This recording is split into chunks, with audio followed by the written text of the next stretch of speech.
parole de Dieu quotidienne. Quelle sorte de livre est la Bible ? L'Ancien Testament est l'œuvre de Dieu à l'ère de la loi. L'Ancien Testament de la Bible rapporte toute l'œuvre de l'Éternel pendant l'ère de la loi et son œuvre de création. Il rapporte l'œuvre accomplie par l'Éternel et il termine les récits de l'œuvre de l'Éternel par le livre de Malachie. L'Ancien Testament rapporte deux parties de l'œuvre accomplie par Dieu. Une partie est l'œuvre de la création et l'autre est le décret de la loi. Les deux sont l'œuvre accomplie par l'Éternel. L'ère de la loi représente l'œuvre de Dieu accomplie sous le nom de l'Éternel Dieu. C'est l'œuvre entière effectuée principalement sous le nom de l'Éternel.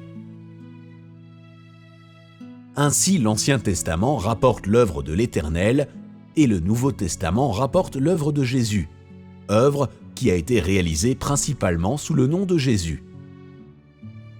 La signification du nom de Jésus et son œuvre sont consignées, pour la plus grande part, dans le Nouveau Testament. À l'ère de la loi de l'Ancien Testament, l'Éternel a construit le temple et l'autel en Israël. Il a guidé la vie des Israélites sur la terre, ce qui prouve qu'ils étaient ses élus, le premier groupe de gens qu'il a choisi sur la terre et qui était, selon son propre cœur, le premier groupe qu'il a dirigé personnellement. Les 12 tribus d'Israël ont été le premier groupe d'élus de l'Éternel, et ainsi, il a toujours travaillé en eux jusqu'au moment où l'œuvre de l'Éternel de l'ère de la loi s'est terminée. La deuxième étape de l'œuvre a été l'œuvre de l'ère de la grâce du Nouveau Testament et a été réalisée au sein du peuple juif, au sein d'une des 12 tribus d'Israël. La portée de l'œuvre était moins ample parce que Jésus était Dieu fait chair.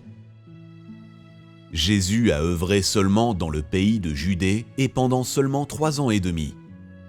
Ainsi, ce qui est inclus dans le Nouveau Testament est loin de pouvoir dépasser le volume de l'œuvre figurant dans l'Ancien Testament.